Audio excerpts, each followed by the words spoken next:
Braća Petar i Dimitrije su ispred hipermarketa u Leskovcu prodavali brojanice koje sami prave kada su u kolicima za kupovinu videli mobilni telefon. Uzeli su telefon i odneli ga na pravo mesto. Našli smo telefon u Roda Market u kolica gde se stavlja proizvodi i to.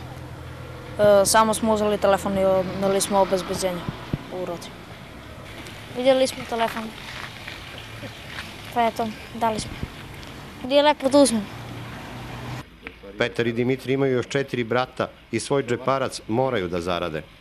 Prodavali smo te brojanice za džeparac, za neke naše potrebe i tako. Vlasnica telefona Ivana Stojiljković-Ranđelović, koja je zaposlena u Gradskoj razvojnoj agenciji, bila je ubeđena da nikada više neće videti izgubljeni telefon. Osjećala sam se ponosno zato što takva deca žive u našem gradu.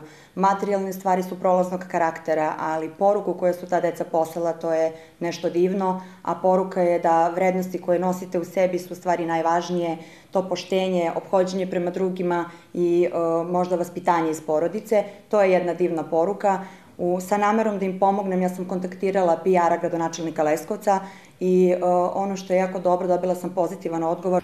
Dečaci objašnjavaju da su i ranije vraćali stvari koje su pronalazili i da ništa ne žele da uzmu što nije njihovo.